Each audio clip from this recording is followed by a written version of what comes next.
Hello and welcome. Thank you for joining in on our channel today, and thank you for listening to our podcast. I pray that you are having a great day.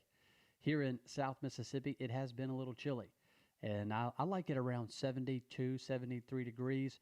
But this morning when I walked outside, I had to put on a sweater, and because I like it a little.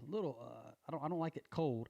I definitely don't like it chilly, and but I do like it around 72, 73 degrees. But it was a little cool this morning. Today's video is being sponsored by a Royal Flush Plumbing. For all of your plumbing needs, I would encourage you to call a Royal Flush. And their phone number is 228-867-9944. And they are a great plumbing company represented here in the beautiful Mississippi Gulf Coast. They do work in Harrison, Hancock, and Jackson County.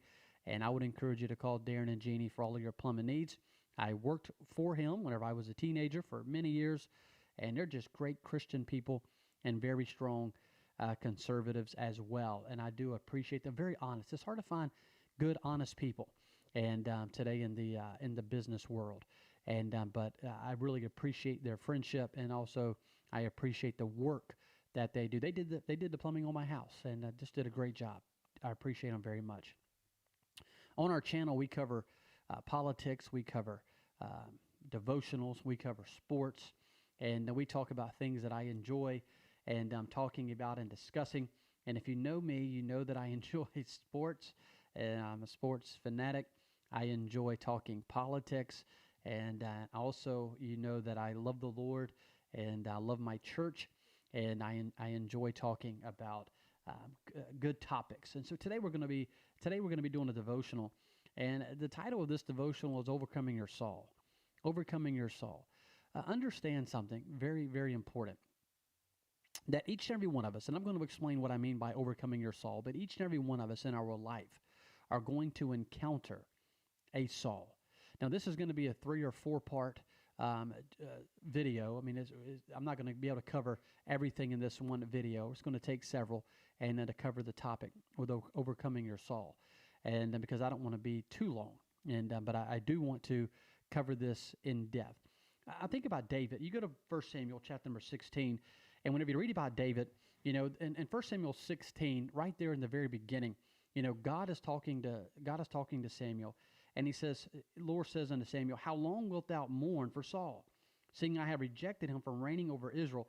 Fill thine horn with oil, and go. I will send thee to Jesse to the Bethlehemite, for I have provided me a king among his sons." And then Samuel responds to the Lord, and he says to the Lord, "Lord, you know, if Saul finds out that I'm going to Bethlehemite to anoint a king, he's going to kill me."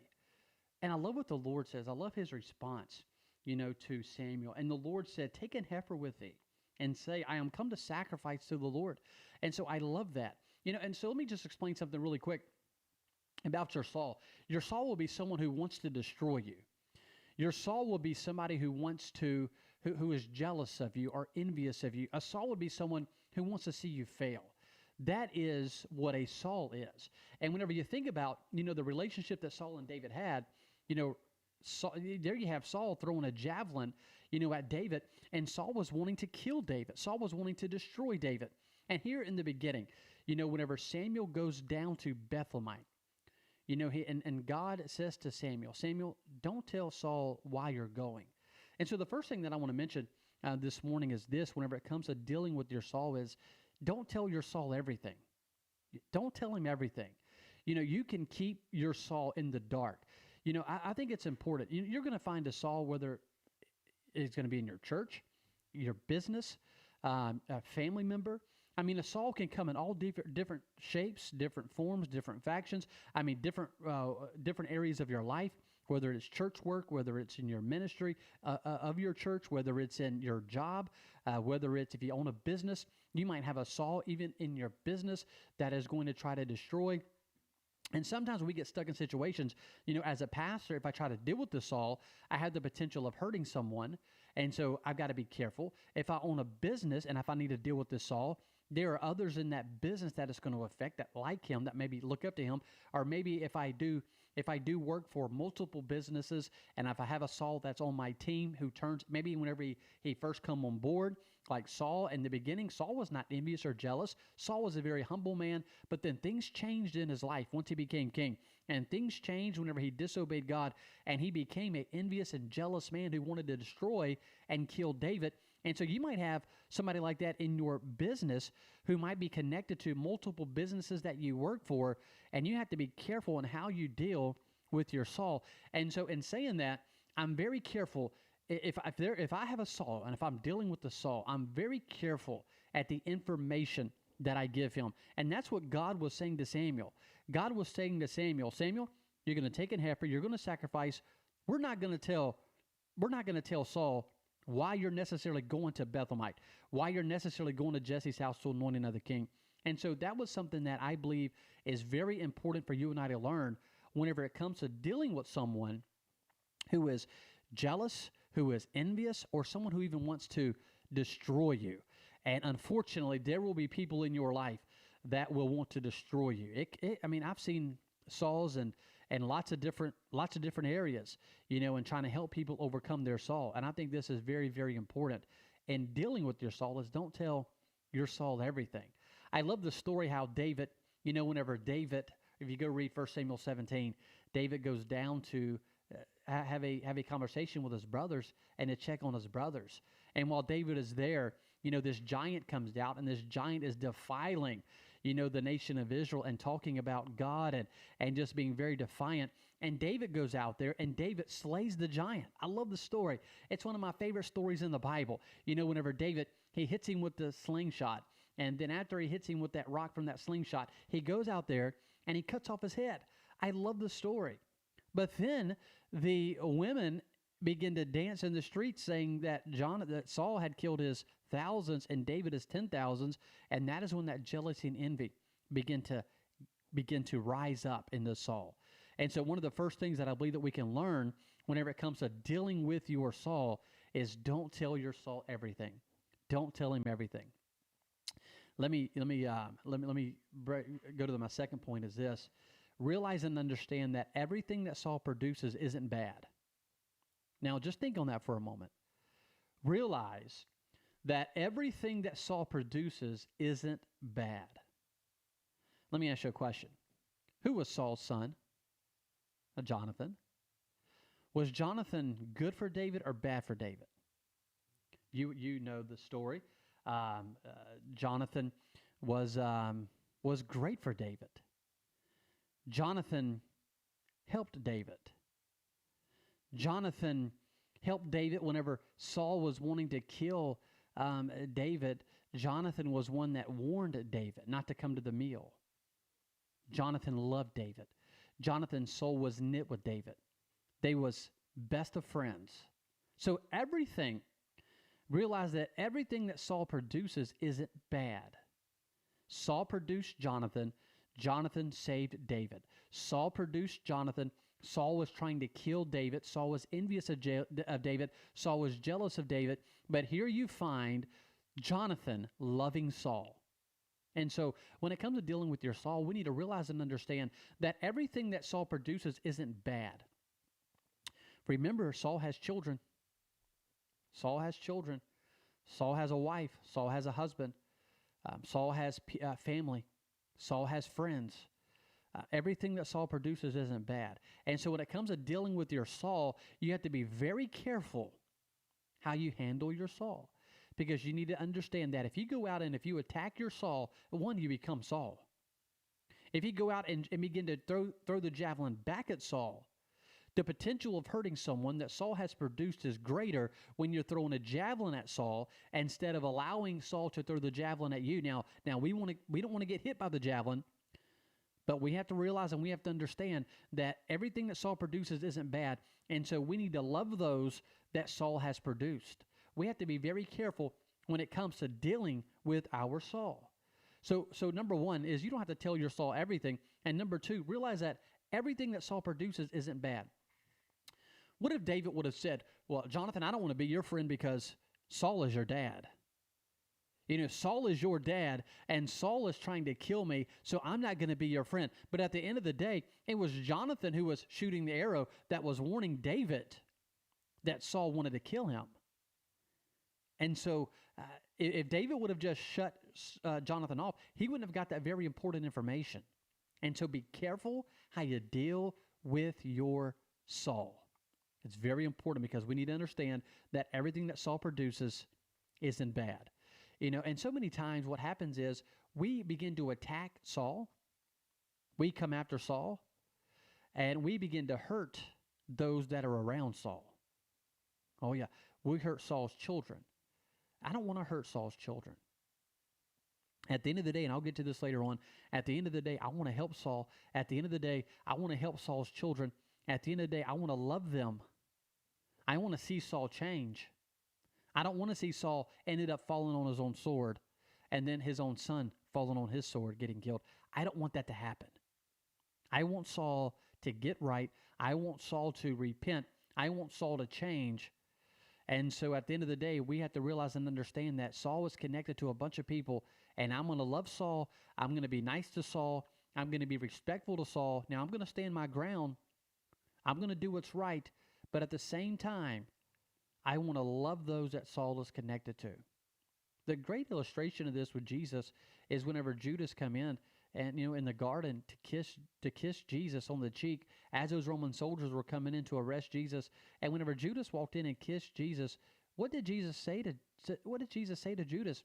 His response to Judas was, "Friend, from whence comest thou?" He loved his Saul. Judas had all kind of problems. Judas wanted to see Jesus destroyed. He sold Jesus for those pieces of silver. But yet Jesus loved Judas. "Friend, from whence comest thou?" Oh, it's unbelievable whenever you think about how Jesus treated Judas, his Saul. And so we need to realize and understand that. I love this. The third thing is this. Boy, this is good. And I'm not sure necessarily how far we'll get today, but I love this. God will use your Saul to get you right where you need to be.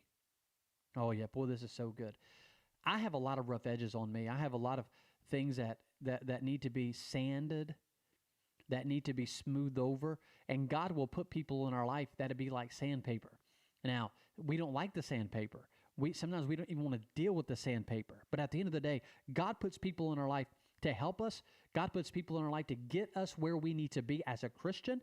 God puts people in our life to get us where we need to be spiritually, totally dependent upon God. God puts people in our life to get us where we need to be whenever it comes to our mind, whenever it comes to our emotions, maybe even place. God will put people in your life to get you in the right spot, in the right place. And the greatest example of this is Joseph. Remember Joseph? Whenever Joseph's brothers, they was his Saul. Joseph's brothers was jealous. They was envious. Joseph's brothers wanted to destroy him. And so, but God needed Joseph. You go to Genesis chapter number 50, and you read over there whenever Joseph finally is talking to his brothers after his dad had died. Joseph says to his brothers, "You meant this for my bad, but God meant it for good." What was happening was this, that God used Joseph's Saul to get him where he needed to be, get him in the right place. Why? To save much people. It's interesting, and it's a great story. They put him in a pit. That's not necessarily where God wanted him, but God needed him to be in the pit. Why? To get him with those people that was going down to Egypt so he can be sold into slavery in Potiphar's house.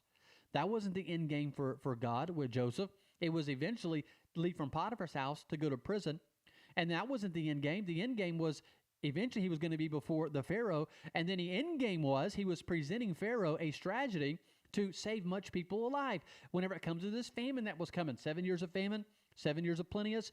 And so, it's a remarkable story how God used Joseph's Saul to get him where he needed to be. What if Joseph would have attacked his Saul? What if Joseph would have got envious and jealous of his Saul? What if Joseph would have tried to retaliate against his Saul? That's not what Joseph did. Joseph understood, and Joseph allowed God to get him where he needed to be. Even though the circumstances wasn't good. Was it good to be in a pit? No.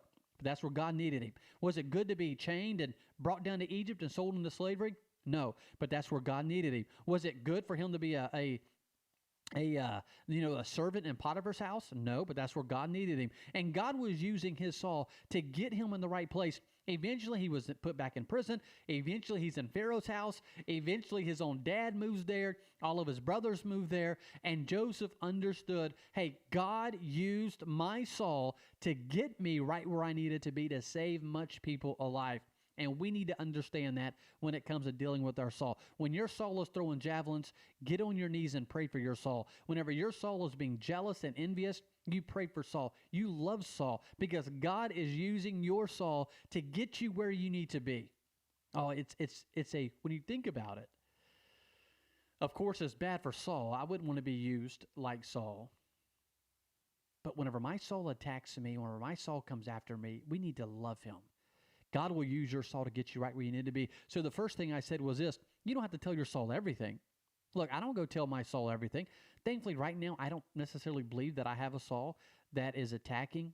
Right? I don't believe that. I don't believe that we have that personally. But whenever we do have one comes, I've had them in the past. I'm not going to attack him. We are going to love him, but we're not going to tell him everything. I'm not going to tell him all of my business. I'm not going to tell him all of my thoughts, for the church. I'm not going to tell him all of my thoughts for my business. I'm not going to tell him everything. I'm just going to tell him what he needs to know. The second thing is realize that everything that Saul produces isn't bad. Third thing is God will use your Saul to get you right where you need to be. And I love this. The fourth thing is this, and I'll probably stop here, and then we'll pick back up part number 2 next week. Number 4 is our goal should not be to destroy our Saul, but our goal should be to learn to love our Saul. But this is probably one of the toughest things as a Christian, is learning how to love your Saul. Well, it's tough. It's tough to love the guy who is throwing a javelin at you or your family. It's tough to love the guy who is spreading rumors and who is lying about you and your family. It's tough to love that person. Listen, even if they are spreading things that are true, it is still tough to learn that person. Even if you mess up, and even if you did do something that you shouldn't have done, even if you did fail, even if you did fall, and what people are saying are true, listen, it is still tough to even learn to love those people. And Saul will use your failures against you, but you still love your Saul.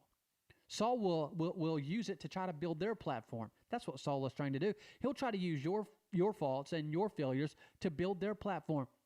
Still love your Saul. Don't try to retaliate. Don't try to attack. Love your Saul. Boy, this is great. I'll mention this later, but I do want to mention this now. When David became king, and Saul was out of the picture totally, David was still good to Saul's family because you had Mephibosheth, who was crippled from a fall, and David still loved him, and he took care of him, and he brought him and gave him a seat at the king's table. That's a remarkable story whenever you think about David and how to treat your Saul. Listen, you say, preacher, I don't have a Saul today. There's not a Saul in my business. There's not a Saul in my church. There's not a Saul in my family. Well, just hold on. You'll have a Saul. Saul will come. It's just a matter of time. It's just a matter of time for each and every one of us. Unfortunately, you'll have them. This is a pretty good picture. You'll have a javelin thrower. Absolutely. You'll have someone throwing the javelin at you. You'll have someone talking. You'll have someone saying all kind of mean things that are not even true. You know what I'm going to do? I'm going to learn to love them. I'm going to understand that everything that Saul produces isn't bad. I'm going to understand that God will use my Saul to get me where I need to be. And I'm not going to tell my Saul everything, but I'm going to trust on God. I'm going to trust his plan. I'm going to trust that he knows what's best for me, and he knows what's best for my family. This is part 1 of how to learn to deal with your Saul or overcoming your Saul. I'll do part 2 next week. I just wanted to do the first couple of points today. Next week, we'll finish that part of it on how to deal. And then the third will be how not to become a Saul, because I don't want to become a Saul. And I want to remain loving people, kind, gentle. I want to be a cheerleader for people. And I'm cheering people on in their business, cheering people on in their church, cheering people on in whatever ministry it is that God is giving them. But I want to be a cheerleader. Once again, and this video today was sponsored by Royal Flush Plumbing. If you have any plumbing needs, please give them a call. You can call Darren and Jeannie at 228-867-9944. Thank you. God bless you, and God bless the great United States of America. Till next time.